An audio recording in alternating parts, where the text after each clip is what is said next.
पर नाउ अब तक आपको यह बात समझ में आ गई होगी कि कुछ बड़ा हुआ है जब US president Joe Biden openly ये कहे कि ये एक बहुत ही अच्छा दिन है इजराइल के लिए, a good day for Israel.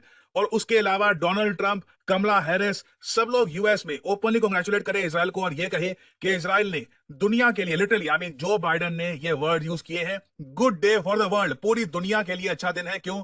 क्योंकि इनके हिसाब से इजराइल ने जो सिनवार को मारा है, हमास चीफ सिनवार, इससे पूरी दुनिया को बेनिफिट होगा। और उसके अलावा आप अगर देखोगे तो नेतन्याहू ने पूरा एक स्पीच पब्लिश किया है इंग्लिश लैंग्वेज में, 2 मिनट का स्पीच, जहां पर ये बात करते हैं कि किस तरीके से रफा में इन्होंने सिनवार को मारा और इजराइल के ब्रेव सोल्जर्स ने एक बड़ी अकॉम्प्लिशमेंट करके दिखाई है।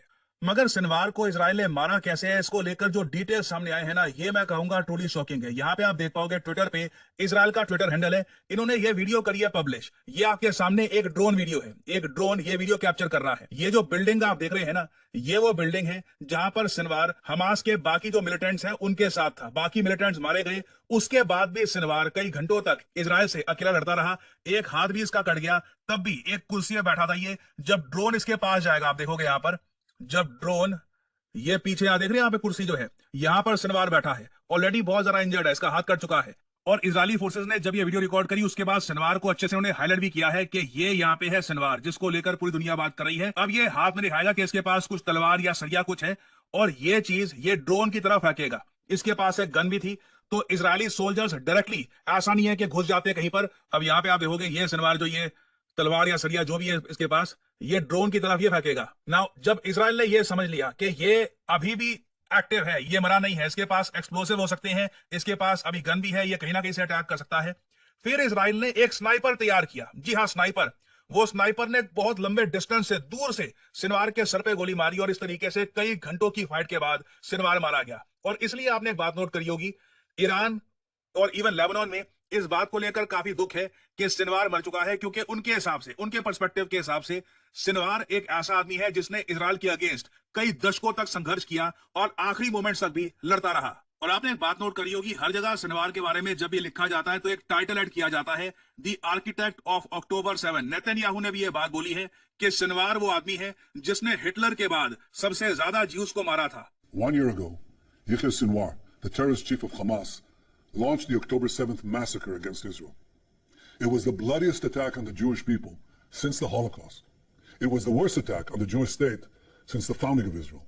ये देखिए, कोई छोटी बात नहीं है कि हिटलर के बाद सबसे ज्यादा ज्यूस को मारने वाला आदमी फाइनली इजरायली मिलिट्री के सामने आया और इन्होंने स्नाइपर से इसको मार डाला। और उसके बाद से हम देख रहे हैं कि इजराइल की तरफ से काफी सारी ऐसी इमेजेस भी पोस्ट की जा रही है। ये एआई या फिर मॉर्फ इमेज नहीं है। यहाँ पे आप देख पाओगे हमास के प्रीवियस चीफ हानी है, ये किस कर रहे हैं यहाँ पर सिनवार को। ये फोटो आज के समय सोशल मीडिया पे काफी वायरल हुई है। मगर यहाँ पे आपको ये भी देखना होगा कि सिनवार 20 साल तक इजराइल की जेल में रहा था, उसके बाद ये छूटा, वापस हमास ज्वाइन कर ली। और अगर आप सोच रहे हैं कि वेट, अगर इजराइल ने इसको पकड़ लिया था और ये 20 साल तक जेल में था तो ये छूटा कैसे? देखिए, इसके पीछे नेतन्याहू की एक बहुत बड़ी गलती थी। 2011 में क्या हुआ कि 1000 फिलिस्तीनी सोल्जर्स ये रिलीज किए गए थे इजराइल द्वारा, ताकि हमास ने जो इजरायली सोल्जर पकड़ रखा है ये रिलीज हो सके। जी हाँ, 1000 प्रिजनर्स रिलीज किए गए थे सिर्फ एक इजरायली सोल्जर्स के लिए, उनमें से एक सिनवार भी था। सिनवार ने जेल से छूटते ही एक, आप कह लीजिए, कमिटमेंट के साथ, कंप्लीट डिटर्मिनेशन के साथ ये डिसाइड कर लिया कि ये इजराइल पर वापस एक बड़ा अटैक करेगा। और अक्टूबर 7 2023 को सिनवार ने जो अटैक किया इजराइल पर, या फिर जो मास्टरमाइंड कराया अटैक इजराइल पर, उसी की वजह से हम देख रहे हैं कि गाजा में आज के समय इतनी डिस्ट्रक्शन हुई है, इजराइल में इतने लोग मारे गए हैं, लेबनान में लोग सफर कर रहे हैं। और रिसेंटली मैं सिनवार के कुछ इंटरव्यूज भी देख रहा था जहां पर अमेरिकन मीडिया से बात कर रहा था। इसके बोलने के ढंग में भी आप देखोगे ना, एक जुनून सा आपको दिखेगा कि कई सालों का बदला नहीं है किसी आदमी के अंदर, वो निकालना चाहता है। तो ट्रैजिक है अपने आप में, इस पूरे रीजन के लिए ट्रैजिक है कि किस तरीके से पहले इजरायली लोग मारे गए, फिर गाजा के कई लोग मारे गए। और सिनवार का केस भी आप देखो, मुझे यहां पर यह बोलना पड़ेगा, ये आदमी इतना, आप कह लो, जुनून में जब अपना काम कर रहा था, एक बार कोई ये चाहता ना तो ये टनल्स में भी छुप सकता था, जो नीचे अंडरग्राउंड टनल्स हैं वहां पर छुप सकता था। मगर ये फ्रंट लाइन पर सोल्जर्स के साथ खड़ा रहा और लिटरली इजराइल को एक स्नाइपर का यूज करना पड़ा। जब इसका हाथ कट गया था तो जाके ये मरा है। आप इमेजिन करिए कि किस मेंटेलिटी के साथ ये काम कर रहा था। और जो मैं आपको ये बात बता रहा हूं ना, लग रहा है कि इजराइल ने एक बड़ी गलती कर दी है। आप कहोगे गलती कैसे कर दी है? देखिए, ये सवाल दुनिया भर में आज के समय पूछा जा रहा है कि सिनवार के जो आखिरी मोमेंट्स थे, जिस तरीके से इसको मारा गया, जो ये बैठा हुआ था कुर्सी पे, फिर इसने जो भी सरिया वगैरह जो भी ड्रोन की तरफ फेंका, इससे क्या है कि इस्लामिक कंट्रीज में ना सिनवार को एक मार्टर की तरह दिखाया जा रहा है कि ये आदमी लास्ट मोमेंट तक लड़ता रहा। नहीं तो इजराइल का प्रोपेगेंडा इनिशियली ये था कि सिनवार देखिए डरा हुआ था, टनल्स में कहीं छुपा हुआ था, घसीट के इसको निकाला, गोली मार दी और ये खत्म हो गया। और यहाँ पे आप देख पाओगे आर्टिकल, भारत में भी ये क्वेश्चन पूछा जा रहा है कि क्या इजराइल ने एक मिस्टेक कर दी ये वीडियो रिलीज करके या सिनवार की। ये जो फाइनल मोमेंट्स इसके देखिए ना, लोग यहाँ पर कह रहे हैं कि जिस तरीके से चेयर पे बैठा हुआ था, बॉम्ब से इसका जो हाथ है ये कट चुका है और तब भी लड़ रहा था, इससे आप कह लो कि एक जो परसेप्शन है हमास का, ये काफी हद तक चेंज हो चुका है। तो यहां पे मैं आपसे पूछना चाहूंगा कमेंट सेक्शन में,